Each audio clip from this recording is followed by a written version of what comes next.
Pwede na ho tayo magsiupo. Magandang hapon po sa inyong lahat. Isang magandang araw sa ating mga kapuso, kapatid at kapamilya. Isa pong karangalan ang maging bahagi ng pagdiriwang na ito sapagkat ang araw na ito ay napakahalaga at espesyal. May tuturing na tunay ngang bagyong pagdiriwang. Kaya marami pong salamat sa inyong lahat sa pagdalo ninyo mula sa munting salong-salong ito. Ang araw pong ito ay isang pasasalamat ng pamilya at pagdiriwang ng karawan ng isang napakamabuting ina. Bago pa tayo tuluyang maluha sa kaligayahan, Steve. Magandang hapon ulit po sa inyong lahat. Kami pong mga magkakapatid, nagpapasalamat po kami dahil andito kayo.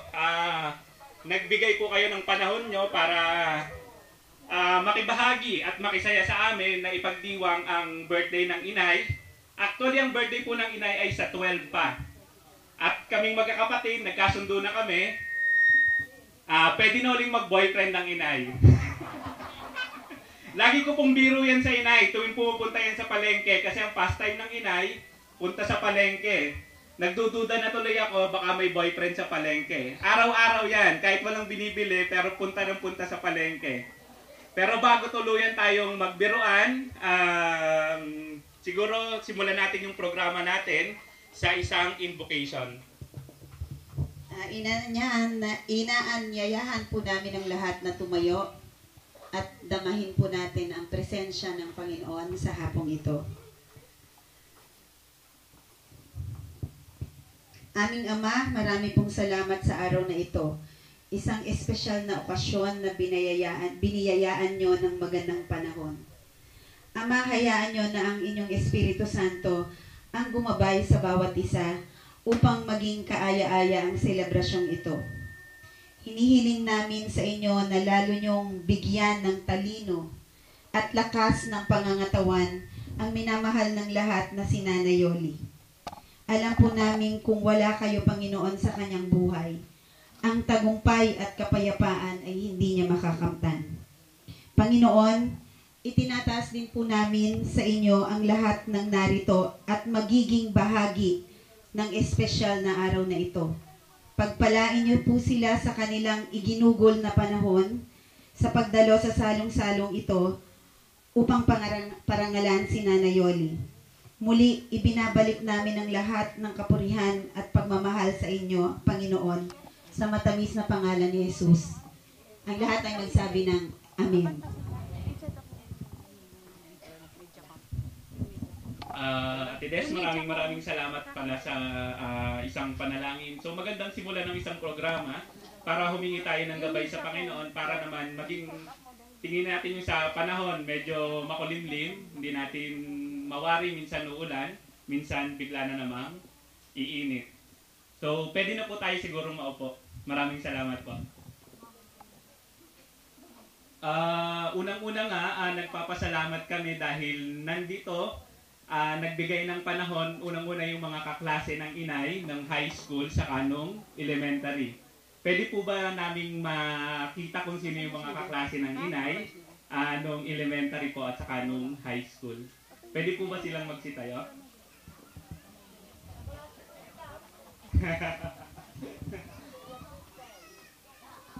Ay, maraming salamat po.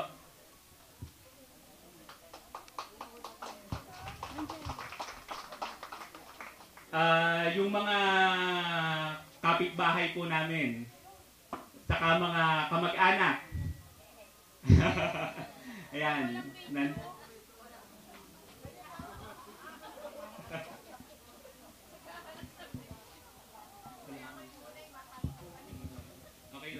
Yun po, siguro po yung maiksing programa lang ito, then later on, meron lang kaming konting video presentation ihahandog para sa inay. Please bear with us. Siguro konting panahon lang ito, then pwede tayong magkwentuhan. Dahil po minsan lang ho ang pangyayaring ito at nagpapasalamat po kami dun sa mga espesyal na kaibigan at kamag-anak ni Nanay Yoli. Pwede ho ba kaming makahiling Ang plano ho namin sana tawagin yung mga isa-isa based dun sa registration ng guest, pero mukhang hindi na ho umabot doon. So, hinihiling po namin sana yung mga kaibigan po ni Nanay Yoli, mga classmate, ito na ho yung pagkakataon na pwede ho kayong magbigay ng mensahe sa kanya. Siguro, minsan lang nangyayari ito, siguro simula ng mga nakaraan.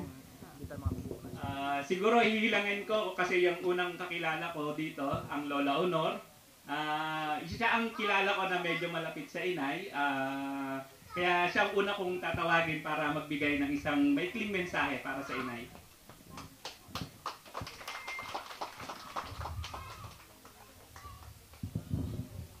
Thank you, Steve.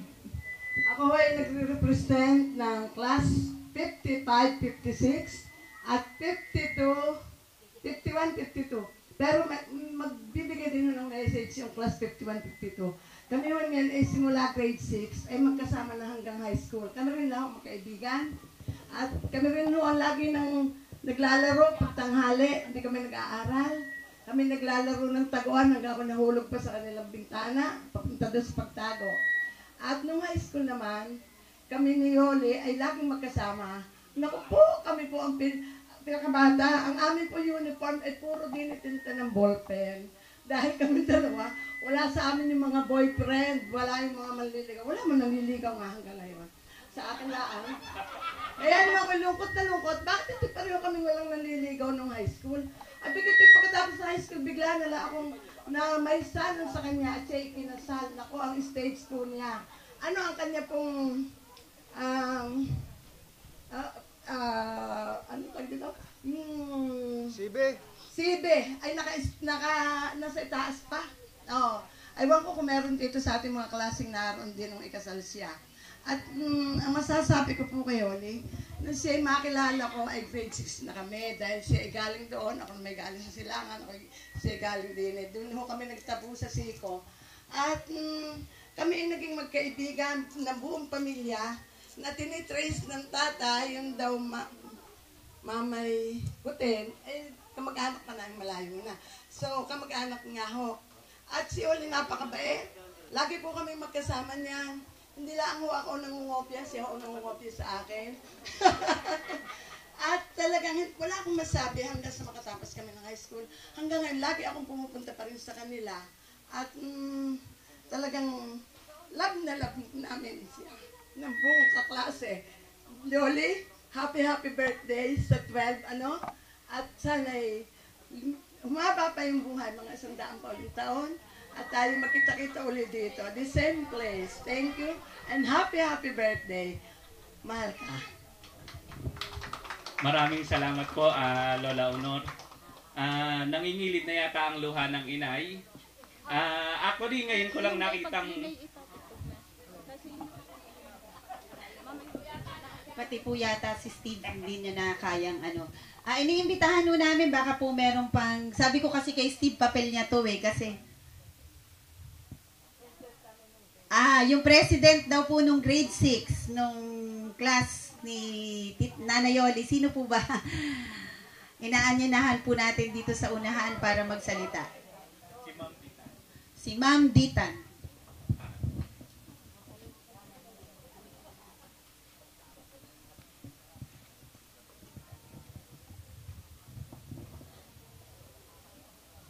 Gandang hapon po sa lahat. Sa kabuuan ng samahang grade 6 ng batch 1951-52, kumabati kaming lahat ng happy birthday and have many more birthdays to come kay Yoli. Thank you. Siguro punta naman tayo sa mga kapamilya. Tawagin ko siguro yung isang manugang ng inay. Jack and Poy na lang siguro kayo. Huwag kayong magtago sa likod ng regalo, kita ko kayo. Siguro tawagin ko muna si Ate Susan. Sige na, now is the time. Huwag nang mahiya. Kahit short message lang para sa inay.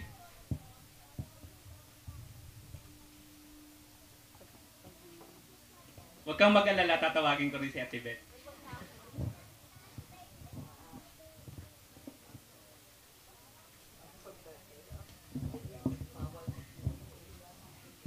Wala akong masasabi, Steve. Napakabait po na nananay po siya. Napaka-well-disciplined po ang mga anak ko.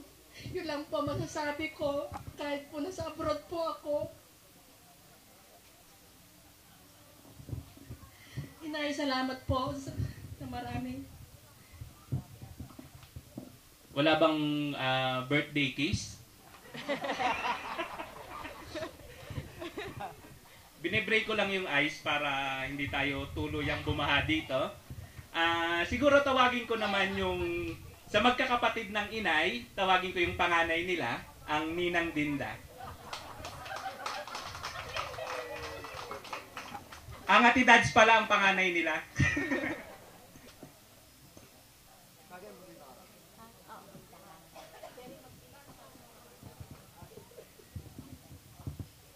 Sa lahat ng naririto, magandang hapon po sa inyong lahat. Una-una, binabati ko ang aking kapatid ng happy birthday. Magaling ka pa, nakaupo ka diyan. Sana'y maranasan ko din yan. Happy birthday! Ay, sorry Ninang. Ayan, Eya. Pakinig mo yung sabi ng Ninang, ha? Pag may boyfriend na rin ang Ninang siguro, magsisikreto rin tayo ng ganito. Ngayon naman, tawagin natin ang isa pa naming kamag-anak, ang Kuya Cesar. Para magbigay ng maikling mensahe.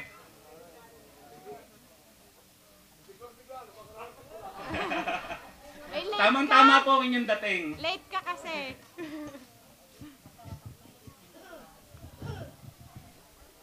Ay magandang hapon ho. Unang-una sa lahat ay maligayang karawan sa aking pisang buo, ang Ate Yoli. At siguro kung buhay na ka, Carmen, siguro 140 taon na yata, ang buhay. Napakasaya. At alam ko ito pala ay sorpresa sa mga Ate Yoli. Sa Ate Yoli, ang kanyang mga anak, na lahat na may successful na, lahat ay magagaling ang buhay. At yung 70 taon ng Ate Yoli, siguro ito na ang pinakamasayang araw niya. At sa lakas pa namang are, abutin pa ng 20 taon pa rin, mahina pa. Magbo-boyfriend pa daw. At makikita pa na ang mga apo ay mga professional na rin at ang mga apo ay magagaling na rin ang buhay. Wala nang mahihiling pa. At ang mga Tiyoli, wala ba akong kasalanan ginawa sa Panginoon Diyos. Napakabait na ina, napakabait na magulang, wala akong alam na kagalit na tao nito. At ito'y puro kabaitan ang ginawa sa mundo ito. Kaya naman ang mga anak ay mababait din. Kaya, Tiyoli, ako'y masaya. Sabi ko kanina ako dumating, may nakita ko na iyak. Akala ko yan, Bertit, masaya. Mayroon pala iyakan. Pero iyak ng kagalakan. Iyak ng kasayahan. At sana marating ko rin ang narating mo. 70 taon na buhay pa, malakas at masaya. Maraming pong salamat at tayo ay magdasal na humaba pa ang buhay ng ating kamag-anak. Salamat po. So ngayon naman, hinga natin para doon naman sa mga kabataan. Siguro tawagin natin ang isa sa mga apo ng inay para magbigay naman ng mensahe. Tatawagin ko yung panganay na apo ng inay, si Jeffrey, para magbigay ng mensahe.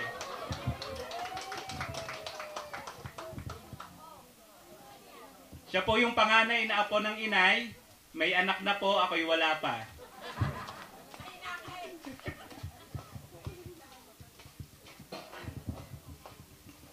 Magandang gabi po hapon po sa inyong lahat. Ako po yung panganay na po ng Lola Yule. Lola, nabati po ako sa inyo ng happy birthday. Saka po, sana po ay madami pang birthday na dumating sa inyo. At patuloy lang po ang inyong pagiging mabait sa amin. Salamat po.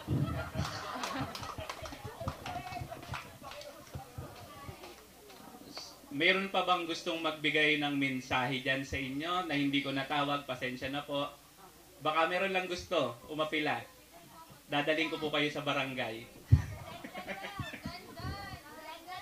Ayan, malakas na hiling daw para doon sa isang apo na pinakamalapit siguro sa kanyang matatawag. Si Jan Jan.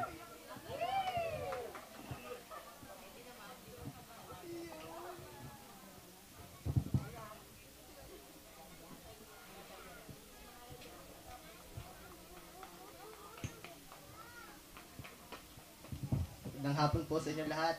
Ako po ang panganay na anak ni Jerry E. Torres.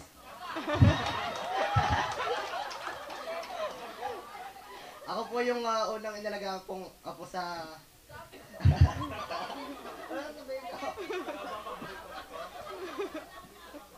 At sinasabi ho nila ako daw ang paborito, hindi mo naman naniniwala. Kaya lang ho yun. Lola, salamat to. Inalagaan niyo ho ako kahit ako'y sa tail. Sige, happy birthday po. Sige po. Kiss! Kiss! Lola!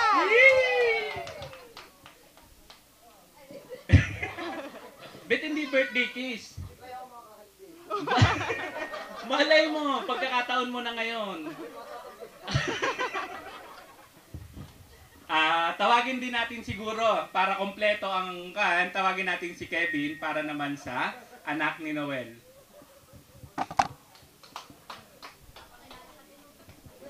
Pakilala ka rin. Sindakan ng labanan dito. Hello. Ako po si Kevin De Torres, anak po ni Noel De Torres. Ang gusto ko lang po sabihin para kay Lola advance happy birthday. Salamat po sa pag-aalaga kahit hindi po kami laging nandito. Pag nandito po kami, ramdam na ramdam po talaga namin yung pagmamahal niya po para po sa amin. Yung pag-aalaga, kahit po yung yung mga niluluto niya, napapakain niya po kami kahit di namin talaga hilig yung mga pagkain. Kasi alam po natin na yung pagmamahal ay binubuhos po dun sa inahain. Nakakaya naman po, hindi po natin kakainin. Hindi po ba? Kahit po kapag wala pong...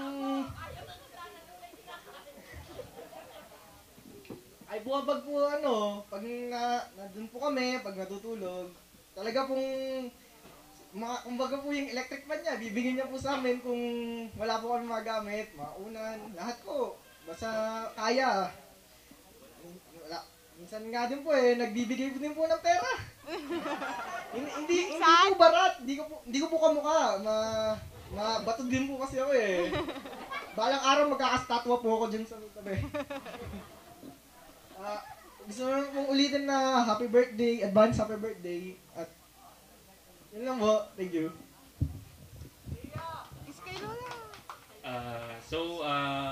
Siguro marami na rin yung nasabi, pero dadagdagan ko pa rin. Tawagin ko naman si Ate Flor.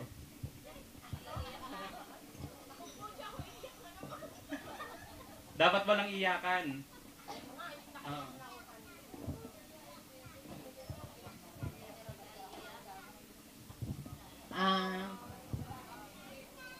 Marami naman pamangkin din Ako na may pamangkin din.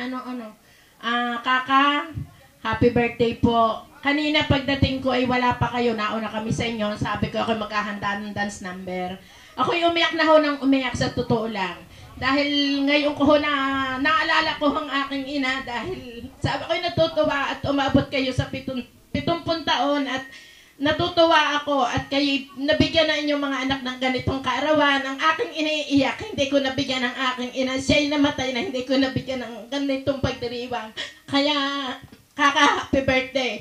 Ang masasabi ko sa kanya ay siya ay, bali ay ang pisang buho ng inay ko ay ang kanyang asawa. Pero ang kanya hong pagtingin sa akin ay tunay yung pamangkin, hindi yung pamangkin lang ng asawa niya. Kaya kaka, maraming salamat ho sa pinakikisama nyo sa akin at alam kong hindi dapo lang kayo kundi parang kayo ang tunay na pisa ng aking ina. Kaya muli ho ang pagbati ko ng isang maligayang kaarawan at sa kanya ho mga anak, salamat sa Diyos at nabigyan nyo ang inyong ina ng ganitong pagdiriwang na hindi ko na ibigay sa aking ina. Muli kaka, happy birthday po at marami pang kaarawan ang hangat ko sa inyo. Marami pong salamat dun sa mga nagbigay ng mensahe sa ating birthday celebrant. Ngayon naman po, tutungo po tayo sa yung mga hindi naman natin nakasama dito sa salo-salong ito pero nagpadala ng kanilang mga mensahe. Walang iba po yung dalawang anak ni Nanay Yoli na si Joel at si Sister Janfe. So may letter pong pinadala sila para basahin po ni Steve. Sana mabasa ko to ng hindi umiiyak.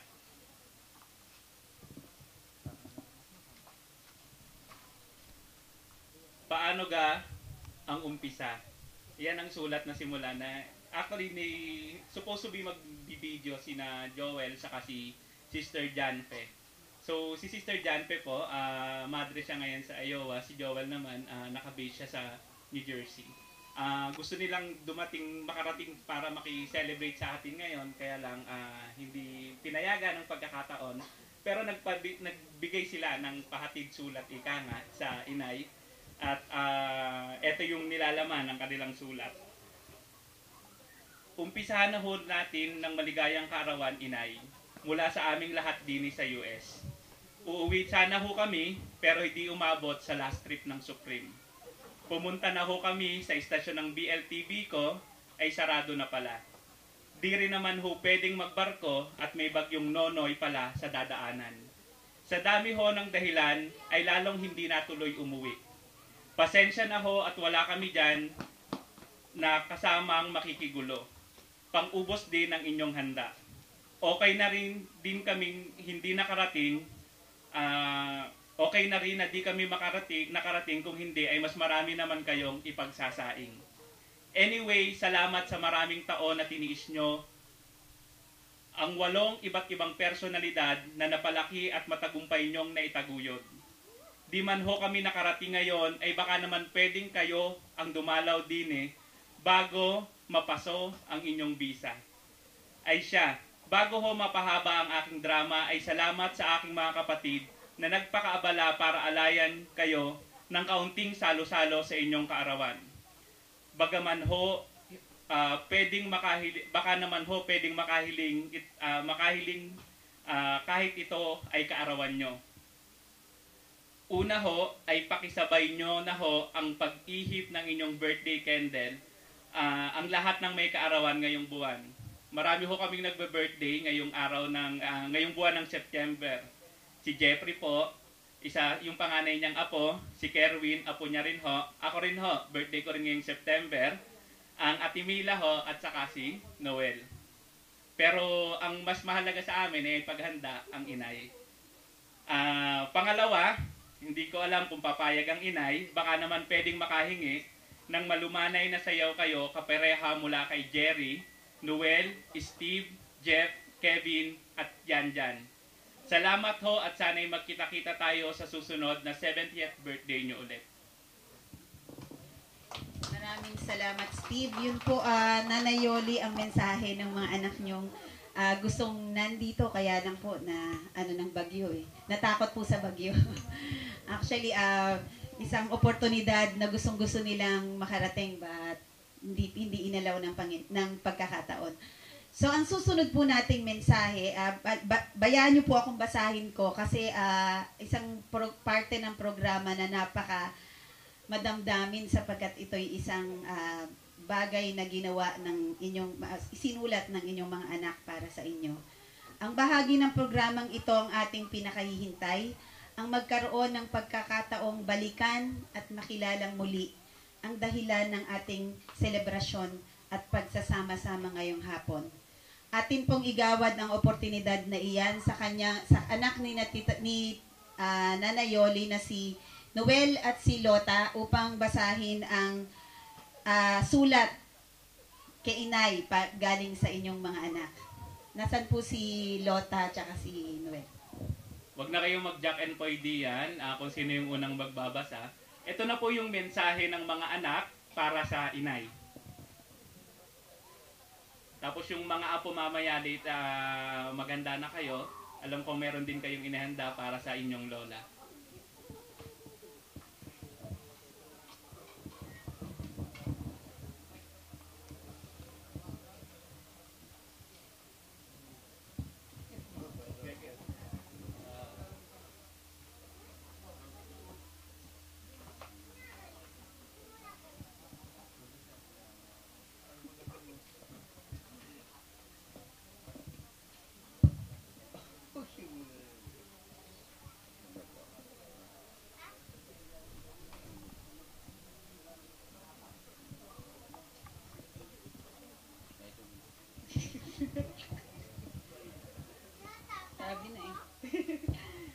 Magandang hapon po sa inyong lahat.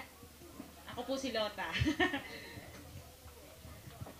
Pakinggan po natin ito, medyo adjectives na mga nouns. Ang magulang daw ay may dahilan ang dahilan ng ating pagiging tao. At ang ating mga guro daw ang responsable sa ating pagkatao. Ang aming tatay at inay ay kapwa magulang at guro para sa amin.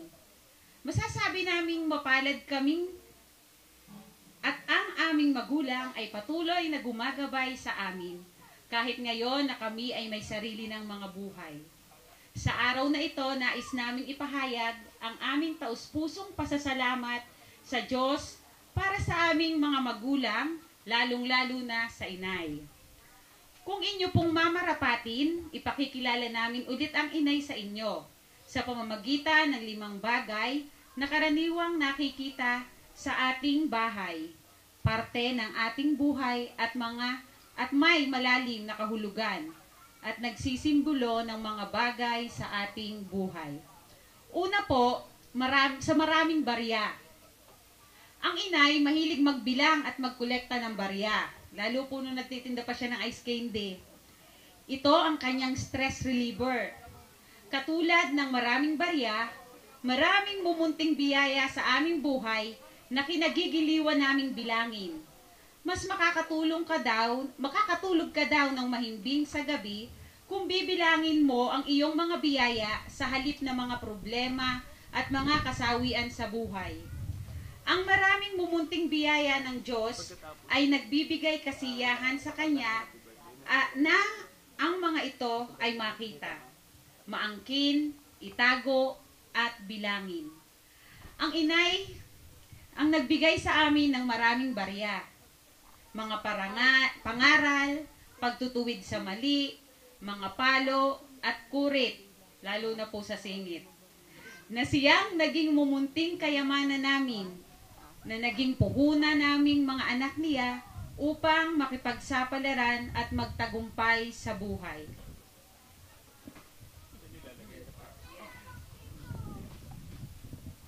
Ang isa po ay ang bato. May pagkakuripot po ang inay. Subalit hindi yun ang ibig sabihin ng larawang ito. Ano ba ang mga katangian ng bato? Ang bato ay matigas. Kahit itapon mo o ibagsak, mananatili pa rin ang kanyang hugis. Yan ay ang tunay, ayan ay kung tunay itong bato. Iba't ibang klase ang bato, iba't ibang kulay, iba't ibang halaga. Ang paghahalin tulad sa inay, sa bato ay simbolo ng aming pagbibigay pugay sa kanya. Matapang na pagharap sa mga pagsubok ng buhay. Hindi naman po kaila sa inyo ang mga pinagdaanan ng aming pamilya. Ang malatel-nibelang kasaysayan ng aming pamilya na galing sa wala, ngayon ay wala pa rin. Kahit tanungin ninyo ang inay at pag umutang kayo, ang sagot ay saan ako kukuha. At may ilan yatang anak na nakamana ng anting aral na aral bago pa kayo makadaing ay kayo na ang naluha sa awa. Kung paanong nalampasan ng inay ang mga pagsubok niya sa buhay. Saludo kami sa iyo, inay. Nag-iisa ka. Matibay, matatag. Ikaw ngayon ay isang diamante na pinakinis at pinakinang ng iyong mga karanasan sa buhay. Ngayon ay binibigyan pugay namin iyong mga anak ang iyong halimbawa para sa amin. Ano man ang aming narating sa ngayon, ikaw ay naging gabay namin at nananatiling nariyang ka pa rin sa amin. Maraming salamat po. Meron pa pong bali-anim po ito na isa po yung rosaryo lahat naman siguro tayo ay alam kung paano magdasal ng rosaryo. 3 dasal lamang inuulit-ulit. Ganito rin kung magbigay ng pangaral ang inay. Paulit-ulit hanggang kami ay magtanda. Ngayon, hindi maikakaila na kami ay kanyang pinagtiyagang pagsabihan sa tuwing kami ay magkakamali at bigyan ng payo o babala sa kung anuman. Mapalad kaming mga anak na may inay kaming parang rosaryo na hindi nagsasawa sa paulit-ulit na pagbibigay ng opinyon o saloobin ng payo at ng paalala at parating nariyan para sa amin.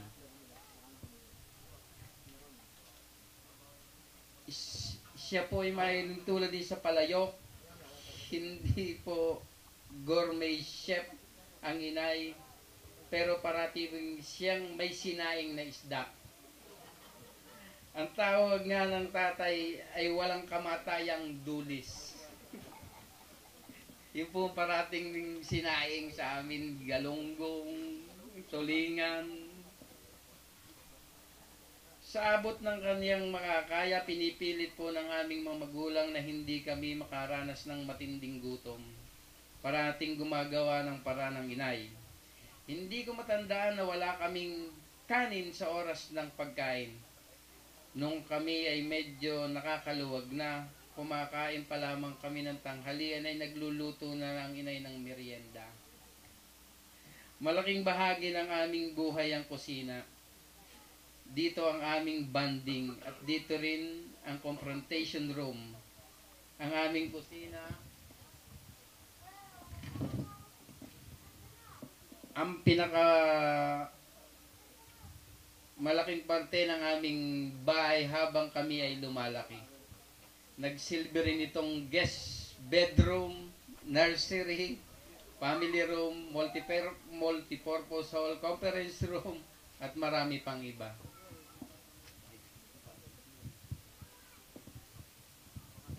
Isa pa po ay ang batis. Malayo kami sa pagiging perpektong pamilya. Kung may di pagkakaunawaan ang sino man sa aming mga anak niya, wala siyang kinakampihan. Pwede naming sabihin sa kanya kung ano man ang aming dinaramdam o saloobin, na walang takot na kami mahuhusgahan. Ipapahayag niya ang kanyang opinyon, subalit sa huli ay ipapaubaya niya sa amin ang kalayaang magdesisyon para sa aming mga sarili. Kung sakali mang kami ay magkamali, bukas palad siyang aalalay sa amin. Ang inay, kilala ang bawat isa sa amin. Alam niya kung paano pakikitunguhan ang bawat isa. Katulad ng tubig sa batis na malayang umaagos kung saan ito dapat. Bawat isa ay kakaiba at may sariling pagkatao at iyan ay iginagalang niya. Isa lang ang aming pinanggalingan. Iba't iba ang landas na tinatahak. Magkakabukod pero magkakaagapay. Ang isa pa po ay ang tapayan. Isang malaking sisidla ng tubig. Siyempre, nung maliliit pa kami, lahat kami ay nakaranas punuin ang tapayan at galong sa aming batalan. Kapag maliit ka pa, hindi ata kami masyadong lumaki. Ang tapayan na dapat mong punuin ng tubig ay napakalaki para sa amin. Tuwing hapon, pagkalabas sa school, hahanapin namin yung galon para mag-igib ng tubig. Ang tubig sa tapayan ay para sa pagluluto at iba pa. Ang tubig sa galong ay para lamang sa inumin. Masasabi namin na ang inay ay parang tapayan din. Ipunan namin ang aming mga nakamit sa buhay. Imbakan ng aming mga iniigib na karanasan. Lahat kami ay nag-iipon ng maraming kwento. Kaya kung may gusto kaming malaman kung sino man sa amin, ang inay ang aming tinatawagan. Old fashion ang tapayan. Ngunit nakikibagay sa takbo ng panahon. Nag-aadya sa pangangailangan. Nung kami ay magkaroon na ng sarili naming tubig, ang tapayan ay hindi pa rin namin ang tapayan ay hindi na namin kailangang parating igiba ng tubig. Subalit iniingatan pa rin namin. Lalo siyang mas naging mahalaga dahil kapag brown out, wala pa rin tubig noon. Ang tapayan na rin ng parating ay pinupuno pa rin namin ng tubig. Ganon ka rin, Inay. Bagamat may sarili-sarili na kaming buhay, nariyan ka pa rin. Iniingatan namin, pinapahalagahan, tinatawagan, at parating handa kung anuman ang aming kailangan sa iyo. Sa pagbibigay namin ng parangal sa Inay, hindi namin maiwasan na mabigyan din ng parangal ang aming mga sarili. Sa tuwing kami iyong